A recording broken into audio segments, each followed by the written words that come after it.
الحمدللہ رب العالمین والصلاة والسلام علی خاتم النبیین اما بعد فاعوذ باللہ من الشیطان الرجیم بسم اللہ الرحمن الرحیم. پڑھیے الصلاة والسلام علیک یا رسول اللہ وعلی آلک واصحابک یا حبیب اللہ. الصلاۃ والسلام علیک یا نبی اللہ وعلی آلک واصحابک یا نور اللہ.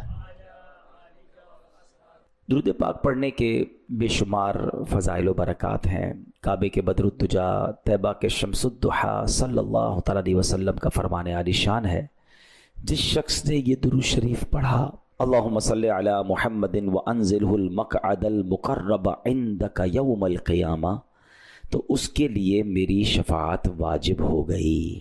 تو درود پاک سبحان اللہ یہ شفاعت کروانے والا وظیفہ ہے، یہ روزی میں برکت کا وظیفہ ہے، یہ قیامت کے دن آسانی والا وظیفہ ہے، دنیا میں برکتیں لانے والا وظیفہ ہے. صلو علی الحبیب صلی اللہ تعالی علی محمد صلی اللہ علیہ وسلم. نظر کا نور دلوں کے لیے قرار درود، عقیدتوں کا چمن روح کا نخار درود. درود نغمہ نعت نبی کا زینہ ہے، سدا بہار دعاؤں کا ہے وقار درود.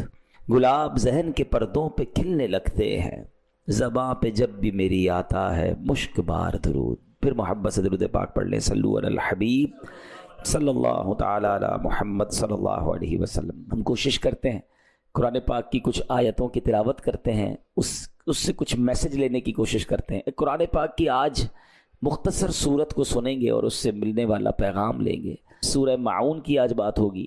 7 آیتیں ہیں، 1 رکوع ہے، اور معون کے معنی ہے استعمال کی معمولی چیز. اس میں چونکہ معون ذکر ہے اس صورت میں، تو اس لیے اس کا نام سورہ معون رکھا گیا. ایک روایت کے مطابق یہ صورت آدھی مکہ میں مکہ کے غیر مسلموں مثلا ابو جہل، عاص بن وائل وغیرہ کے متعلق نازل ہوئی، جبکہ آدھی مدینے میں عبداللہ بن ابی سلول منافق کے بارے میں مدینہ منورہ میں نازل ہوئی.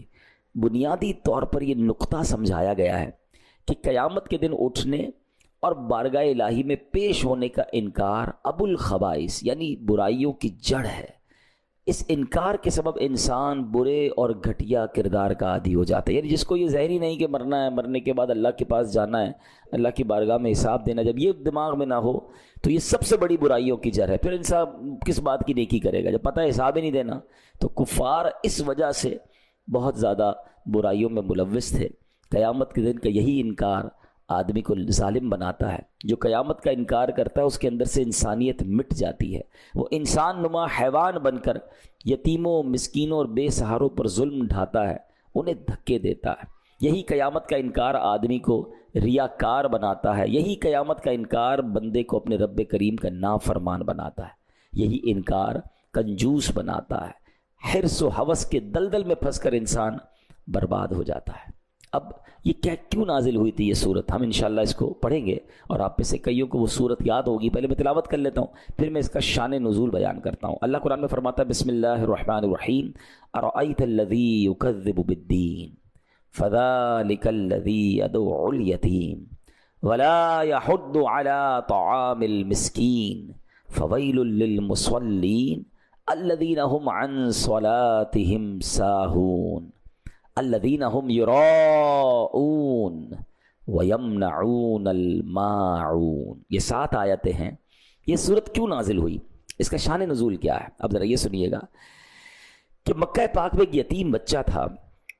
اس امت کے فرعون یعنی مکہ پاک کے بہت بڑے غیر مسلم ابو جہل نے ایک یتیم کی پرورش کی ذمہ داری اپنے ذمہ لے لی، اور وہ سارا مال جو اس بچے کو ملا تھا وہ اپنے قبضے میں لے لیا کہ مال مجھے دے دو بچے کی، میں پرورش کروں گا. اب چاہیے تو یہ تھا کہ یتیم کا مال تھا، اس بچے کی اچھی پرورش کرتا، اس کا مال اس پر خرچ کرتا. اب اس کے دل میں حرص و ہوس نے قبضہ کیا. یتیم کی پرورش کرنے کی بجائے اس کے مال پر قبضہ کر کے ایک دن وہ یتیم آیا کہ میرا مال دے دیں، تو دھکے دے کے اسے نکال دیا، کچھ بھی اس کی خدمت نہیں کی. اب قریش کے دوسرے سرداروں نے اس یتیم سے کہا کہ ایسا کرو، تم مسلمانوں کے نبی حضرت رسول اللہ علیہ الصلوۃ والسلام کے پاس جاؤ، وہ تمہاری مدد کریں گے. قریش کے لوگوں نے بات مذاق کے طور پر کہی تھی کہ جب وہ ان سے مدد مانگنے جائیں گے اور یہ ابو جہل کے پاس آئیں گے تو ابو جہل نے اور بدتمیزی کرنی ہے معاذ اللہ، اور معاملہ آگے بڑھے گا.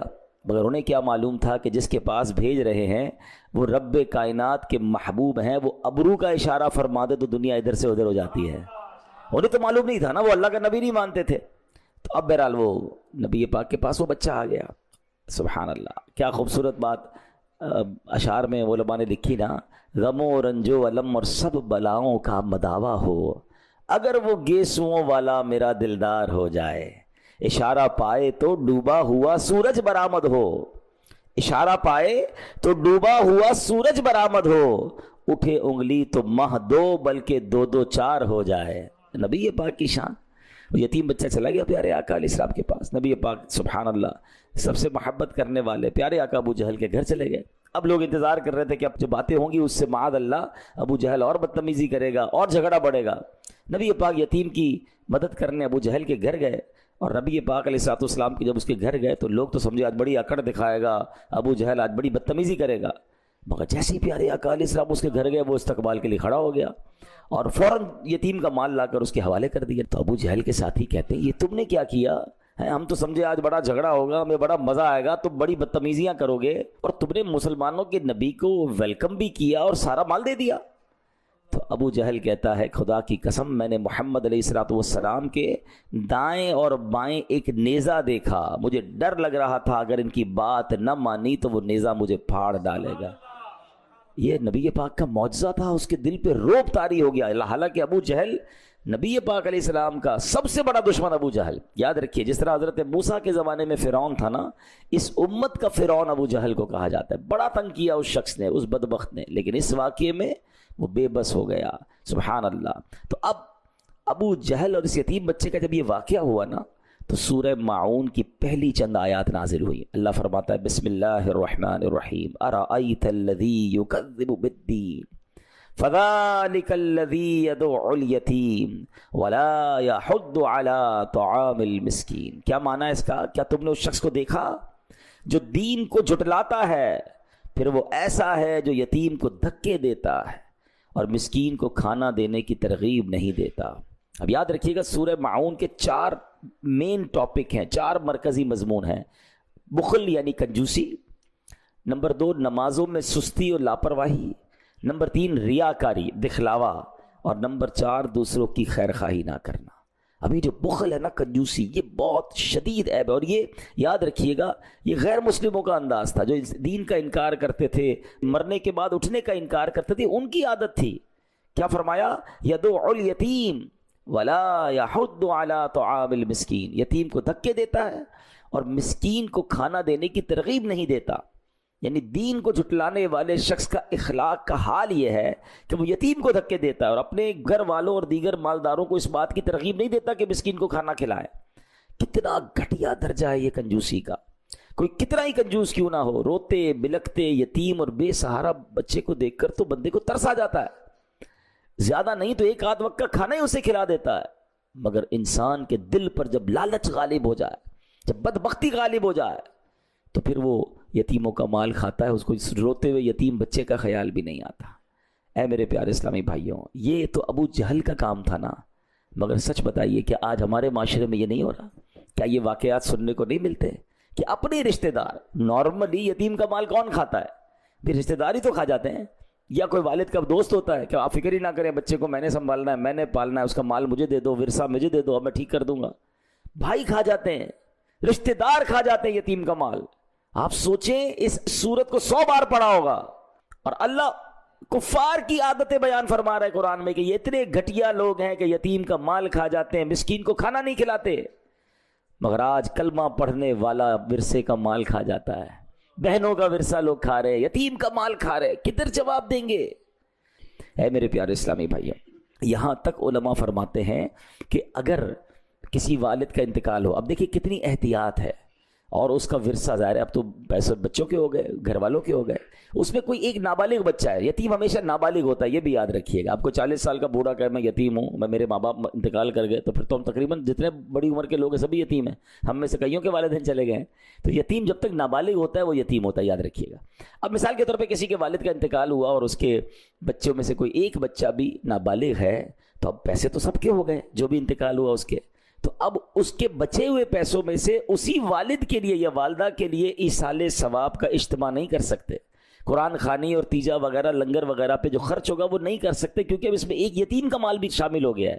تو احتیاط یہ ہے کہ پہلے سب کا مال الگ کر دیا جائے، اب جو بالغ ہے وہ کہے کہ میرے مال سے آپ جناب یہ نیکی کا کام کریں تو پھر کر سکتے ہیں۔ یعنی ایصال ثواب کے معاملے میں بھی یہ احتیاط کرنی ہوگی کہ یتیم کا چونکہ نابالغ ہے وہ اجازت دے نہیں سکتا، تو آپ اس کے مال سے خرچ نہیں کر سکتے۔ بالکل ایک احتیاط علماء یہ بھی بیان کرتے ہیں کہ آپ یتیم کو یا نابالغ کو تحفہ دے سکتے ہیں مگر اس سے تحفہ لے نہیں سکتے، کیونکہ اس کا مال اس کو خرچ کرنے کی اس طرح اجازت نہیں ہے، اس کی پوری تفصیل ہے، ٹھیک ہے نا۔ تو یہ احتیاط بہت ضروری ہے، لیکن آج کسی کو فکر ہی نہیں ہے۔ حالانکہ قرآن یتیم کے مال کی احتیاط کیسے بیان کرتا ہے۔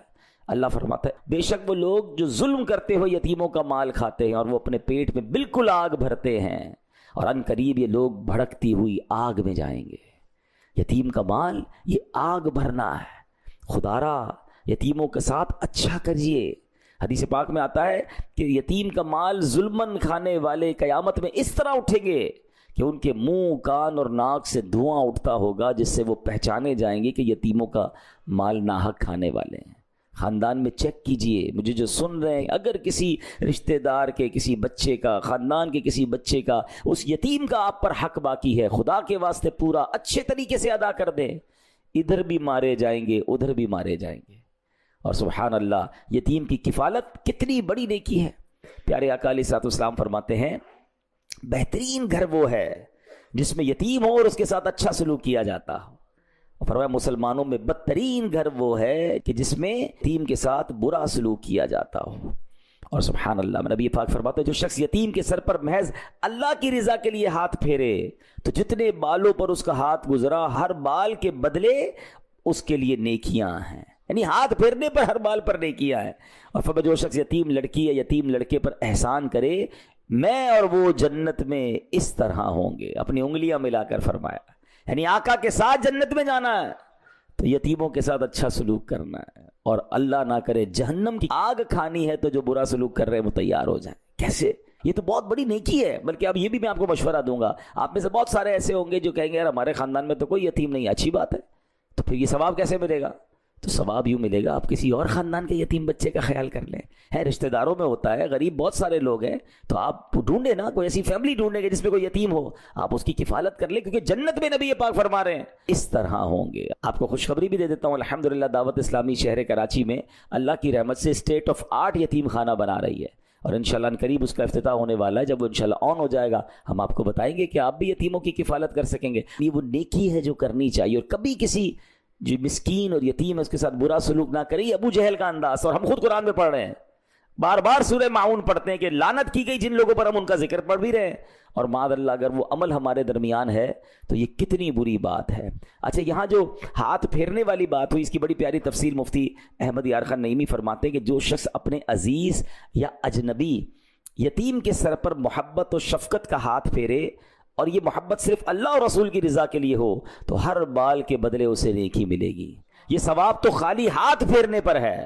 جو مال خرچ کرے، اس کی خدمت کرے، اس کی تعلیم کا انتظام کرے، تو سوچے پھر اجر کتنا ہوگا۔ سبحان اللہ، سبحان اللہ۔ بلکہ ایک اور اس میں بڑی پیاری بات ہے کہ اگر کسی کو دل نرم نہ ہوتا ہو نا، بعض لوگ کہتے ہیں رونا نہیں آتا، دل میں سختی بڑی ہے۔ ایک بار ایک شخص نے نبی پاک کی بارگاہ میں دل کی سختی کی شکایت کی، تو پیارے آقا نے فرمایا کیا تو چاہتا ہے کہ تیرا دل نرم ہو جائے، تیری حاجتیں پوری ہوں؟ تو یتیم پر رحم کیا کر، اس کے سر پر ہاتھ پھیرا کر، اپنے کھانے میں سے اس کو کھلایا کر، ایسا کرنے سے تیرا دل نرم ہوگا، تیری حاجتیں پوری ہوں گی۔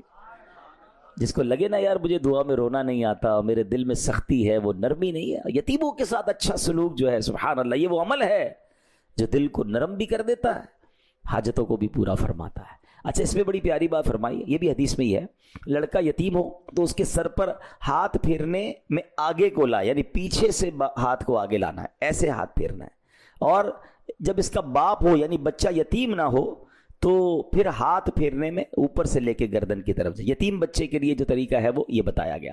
بہرحال اللہ ہمیں یتیموں کے ساتھ بہترین عمل کرنے کی توفیق عطا فرمائے۔ اب اس صورت میں کفار کا ایک اور انداز کیا بتایا، الذین هم عن صلاتهم ساہون، جو اپنی نماز سے غافل ہیں۔ تفسیر نصفی میں ہے، اس سے مراد منافقین ہے کہ جب وہ لوگ تنہا ہوتے ہیں تو نماز نہیں پڑھتے کیونکہ وہ اس کے فرض ہونے کا اعتقاد نہیں رکھتے، اور جب وہ لوگ سامنے ہوتے ہیں تو بڑے نمازی بنتے ہیں، اپنے آپ کو نمازی ظاہر کرتے ہیں، انہیں دکھانے کے لیے اٹھ بیٹھ کر لیتے ہیں، حقیقت میں یہ لوگ نماز سے غافل ہیں۔ اب قرآن میں یہ منافقین کا طریقہ بتایا گیا جو نماز سے غافل ہیں، الذین هم عن صلاتهم ساہون، جو اپنی نماز سے غافل ہیں۔ مگر سچ بتائیں آج مسلمان نماز سے غافل نہیں ہیں۔ کئی لوگ تو صرف جمعے کی نماز پڑھتے ہیں، جمعے کو مسجد میں آتے ہیں پھر اگلے جمعے آتے ہیں، یہ کیا ہے؟ کیا جمعہ ہی فرض ہے؟ باقی نمازیں فرض نہیں، نماز سب سے پہلا فرض ہے، اور یہ ہم منافقوں کا طریقہ پڑھ رہے ہیں جو نماز سے غافل ہیں۔ اچھا کچھ لوگ تو 5 ٹائم نماز نہیں پڑھتے، اچھا کچھ کیا کرتے ہیں، جب موڈ آیا پڑھ لی، آج 2 پڑھ لی، آج 3 پڑھ لی، کبھی کہتے ہیں یار باقی تو نمازیں پڑھ لیتا ہوں، فجر میں آنکھ نہیں کھلتی۔ یہ کتنی بڑی غفلت ہے کہ آپ کہہ رہے ہیں کہ ہماری فجر میں آنکھ نہیں کھلتی۔ انہی سے میرا ایک سوال ہے، کبھی صبح 7 بجے آپ کی فلائٹ ہو تو آنکھ نہیں کھلتی؟ آپ کہتے ہیں نہیں پھر تو 4 بجے ایئرپورٹ پہنچ جاتا ہوں، 2 الارم بھی رکھتا ہوں، گھر والوں کو بھی کہتا ہوں، کبھی صبح صبح ٹرین ہو آپ کی وہ کبھی چھوٹتی ہے، کبھی آپ کی آفس کی کوئی اہم میٹنگ ہو مارننگ میں وہ چھوٹتی ہے۔ اس کا مطلب وہ نہیں چھوٹتی، اس کے لیے آنکھ کھلتی ہے۔ ایمبیسی میں انٹرویو ہو، لوگ صبح صبح جا کے لائن میں لگ جاتے ہیں۔ ہر چیز کی پریورٹی ہے، ترجیح ہے، پریورٹی نہیں ہے تو نماز کی نہیں ہے۔ کیسے بندہ کہتا ہے میری نماز میں آنکھ نہیں کھلتی؟ اس کا مطلب نماز کی اہمیت نہیں ہے آپ کے نزدیک۔ باقی دنیا کے کام کے لیے سب کی آنکھ کھلتی ہے، صبح رات کو کبھی جائے، رات کو 3-4 بجے ایئرپورٹ پہ رش لگا ہوا ہے، کیا سب کی آنکھ کیسے کھل گئی؟ مسجد میں کیوں رش نہیں لگا ہوا؟ کیونکہ وہ فلائٹ ہے یار، مس ہو جائے گی تو نقصان ہو جائے گا، خرچہ ہو جائے گا، فلاں پرابلم ہو جائے گا۔ اٹ مینز آپ کے نزدیک وہ فلائٹ، وہ ٹکٹ ضائع ہونا وہ زیادہ اہمیت ہے۔ اللہ کی قسم کروڑوں روپے ایک طرف ہے، ایک نماز قضا ہونا کا گناہ جو اور اس کا عذاب و نقصان ایک طرف ہے، مگر وہ احساس تو ہو۔ کتنی بڑی بد نصیبی ہے کہ روزانہ صبح الارم رکھتے ہیں لوگ، اسکول کا، بچے کی اسکول کا الارم ماں رکھے گی، باپ اپنے آفس کا الارم رکھے گا، نہیں رکھے گا تو فجر کا الارم نہیں رکھے گا۔ وہ کیسی صبح ہے کہ صبح ہوئی، اسٹارٹ آف دا ڈے میں اللہ کو ناراض کر کے اٹھ رہا ہوں، یعنی جس کا ابتدا ہی دن کی رب کو ناراض کر کے اٹھنے کی ہے تو اس کا دن کیسا گزرے گا، اس سے رب کیسے راضی ہوگا؟ اور یہ تو میں صرف فجر کی بات کر رہا ہوں، لوگوں کی تو ظہر بھی قضا ہو رہی ہے، عصر بھی قضا ہو رہی ہے، مغرب عشاء، کیا کرے، کاروبار میں بیزی، کیا کرے، دوستوں میں بیزی، فیملی میں بیزی۔ کمال ہے یار، پورے دن میں 5 نمازوں میں ٹائم کتنا لگتا ہے۔ اور اگر اس کی برکتوں پہ میں بات کروں نا، معراج کی رات کا تحفہ نماز ہے، نماز مومن کی معراج ہے۔ اللہ اکبر، میرے آقا نے معراج کی رات رب کا دیدار کیا، اور جو 5 وقت کا نمازی ہوگا انشاءاللہ اسے قیامت کے دن اللہ کا دیدار کرایا جائے۔ ہمارا دل نہیں چاہتا رب کو دیکھنے کا؟ پڑھے نا نماز کیسے قضا ہو جاتی ہے۔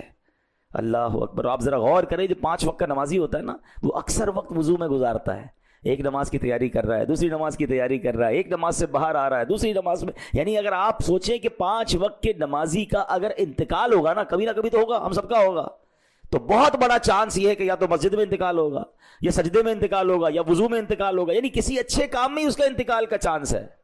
اور جو پورے دن میں نمازیں نہیں پڑھ رہا، سوچیں ہر وقت ایک نماز سے دوسری نماز قضا کرنے کے درمیان اس کا انتقال ہوگا۔ نہ کریں ایسا۔ گل پلازا میں واقعہ ہوا، اس سے کیا پتا چلا کہ کیا اہمیت ہے زندگی کی یار، ہمارے مال، ہمارے دولت کی حیثیت کیا ہے۔ رات کروڑ پتی بندے سوئے تھے، صبح اٹھے تو کچھ نہ بچا۔ کس بات پر اتراتا ہے انسان، کس بات پر کرو فر ہے کہ میرا جاہو جلال، میرا مکان، میری فیکٹری، میرا سب کچھ، اللہ چاہے تو سب منٹوں میں ختم ہو سکتا ہے۔ زکوٰۃ دینے والے زکوٰۃ لینے والے بن چکے۔ میں اس سے عبرت کا پہلو آپ کو بتا رہا ہوں کہ یہ میری اور آپ کی اوقات ہے، پھر بھی نماز نہیں پڑھتے۔ ہم کیوں سوچتے ہیں ان کے ساتھ ہوا میرے ساتھ نہیں ہو سکتا، میں نہیں مر سکتا؟ کیا میں نے اور آپ نے اپنے سے کم عمر لوگوں کے جنازے نہیں پڑھے؟ جب مجھ سے چھوٹی عمر کا مر سکتا ہے تو میں بھی مر سکتا ہوں، بھائی مجھے بھی مرنا ہے۔ اللہ سے دعا کرتے ہیں، اے اللہ میں جلنے والی، کٹنے والی، پھٹنے والی، ڈوبنے والی موت سے بچائی رکھنا۔ اے اللہ عافیت والی، خیر والی، نمازوں والی، بستر والی نہیں بلکہ زندگی کی آخری نماز کھڑے ہو کر ہمیں مسجد نبوی میں ادا کرنے کی توفیق عطا فرما، اور ہمیں مدینہ پاک والی اور آقا کی دید والی موت نصیب فرما۔ لیکن بھائی اینڈ آف دا ڈے مرنا تو ہے نا، قبر میں تو جانا ہے نا، کیسے نماز کے بغیر زندگی گزار رہے ہیں، کیسے جواب دیں گے؟ قرآن کہہ رہا ہے یہ منافقوں کا طریقہ ہے، الذین هم عن صلاتهم ساہون، جو لوگ اپنی نماز سے غافل ہیں۔ ہم کیسے غافل ہو سکتے؟ پلیز نماز پڑھیں، نماز کی سستی ختم کریں، نیت کریں کہ آج کے بعد ہماری کوئی نماز قضا نہیں ہوگی۔ آگے کیا فرمایا؟ الذین هم یراؤون، وہ جو دکھاوا کرتے ہیں، یعنی منافقین فرائض کی ادائیگی اللہ پاک کی رضا حاصل کرنے کے لیے نہیں بلکہ لوگوں کو دکھانے کے لیے کرتے تھے۔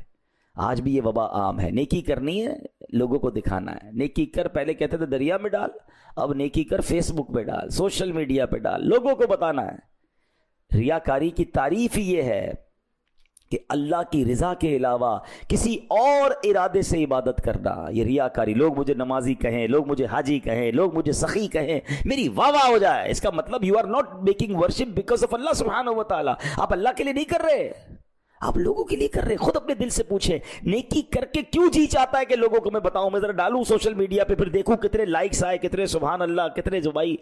خود سوچیں یار، ایکچولی ریاکاری سے جو بچنے کا طریقہ ہے نا، اپوزٹ آف ریاکاری اخلاص ہے، اور اخلاص ایکچولی اخلاص از دا کی آف قبولیت، قبولیت کی چابی ہے، ایکسیپٹنس کی چابی ہے۔ اور وہ کیا ہے؟ طریقہ بتایا علماء نے کہ اخلاص یہ ہے کہ جس طرح بندہ اپنے گناہوں کو چھپاتا ہے اس طرح اپنی نیکیوں کو چھپائے۔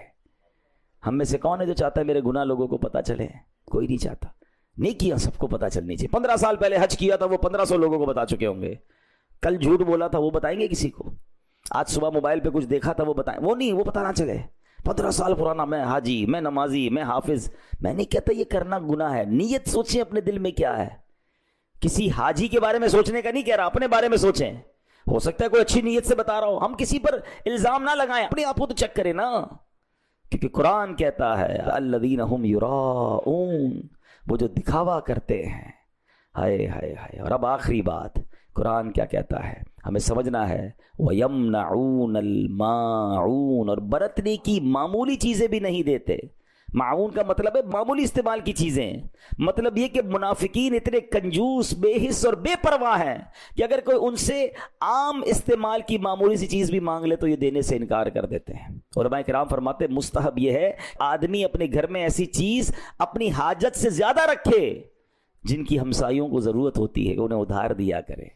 حدیث پاک میں آتا ہے، حضرت عائشہ صدیقہ فرماتی ہیں میں نے عرض کیا یا رسول اللہ علیہ السلام کون سی چیز جس کا منع کرنا حلال نہیں ہے، یعنی کوئی مانگے تو منع نہیں کرنی چاہیے، فوراً دینی چاہیے؟ تو فرمایا پانی، نمک اور آگ۔ اور اس کی وجہ کیا فرمائی؟ کہتے ہیں حضور پانی کا حکم، پانی تو سمجھ آ گیا کہ کوئی بھی مانگے اسے پلا دے، آگ اور نمک سے کیا مراد ہے، حکم کیوں ہے؟ فرمایا جس نے کسی کو آگ دی گویا اس نے اس آگ سے پکا ہوا سارا کھانا خیرات کر دیا۔ پہلے زمانے میں لکڑی وغیرہ دیتے تھے، لوگ آگ لگاتے تھے، یعنی اس کے چولہے کا اگر آپ نے انتظام کر دیا، اس چولہے پہ جتنا کھانا بنا سب آپ نے خیرات کیا۔ فرمایا جس نے کسی کو نمک دیا اس نے گویا وہ سارا کھانا خیرات کیا جس کھانے میں نمک کی وجہ سے لذت آئی ہے۔ ہائے ہائے ہائے۔ اور صرف پانی پلانے کی فضیلت کیا ہے؟ فرمایا جس نے کسی مسلمان کو ایک گھونٹ پانی وہاں پلایا جب پانی عام ملتا ہے، نارمل پانی ملتا ہے، تو اسے غلام آزاد کرنے کا ثواب ہے۔ اور جس نے کسی مسلمان کو وہاں ایک گھونٹ پلایا جہاں پانی نہ ملتا ہو تو اس نے گویا اسے زندگی بخشی۔ نارمل پانی پلانے کا ثواب اتنا ہے، اور جہاں پانی نہیں وہاں پلانا۔ مگر ادھر دل ہی نہیں چلتا، اللہ کی راہ میں خرچ نہیں کرتے لوگ، اپنی زکوٰۃ پوری نہیں دیتے۔ کنجوسی بھی منافقین کا اور کفار کا انداز ہے۔ تو اے میرے پیارے اسلامی بھائیوں، آج سورہ معون ہم نے سنی، اس کی تفسیر سنی، کفار کی عادتیں سنی۔ چیک یہ کرنا ہے کہ کیا یہ عادتیں میرے اندر تو نہیں؟ یتیم کا مال کھانا یہ کفار کا طریقہ، مسکین کو مدد نہ کرنا یہ کفار کا طریقہ، اپنی عبادتیں دوسروں کو دکھانا، ریاکاری کرنا، اللہ کے لیے نہیں لوگوں کے لیے عبادت کرنا، یہ کفار کا طریقہ۔ مسلمانوں پر خرچ نہ کرنا، چھوٹی چھوٹی چیزیں بھی نہ دینا، یہ بھی کفار کا طریقہ ہے۔ اللہ کرے کہ یہ عادتیں ہمارے اندر سے نکل جائیں اور ہم ایمان والوں کے اوصاف اپنانے والے بنیں، ہم سخاوت کرنے والے بنیں، ہم اللہ کے لیے عبادت کرنے والے بنیں اور یتیموں مسکینوں کے مددگار بن جائیں۔ اللہ مجھے بھی اور آپ کو بھی عمل کرنے کی توفیق عطا فرمائے، آمین بجاہ النبی الامین صلی اللہ علیہ وسلم۔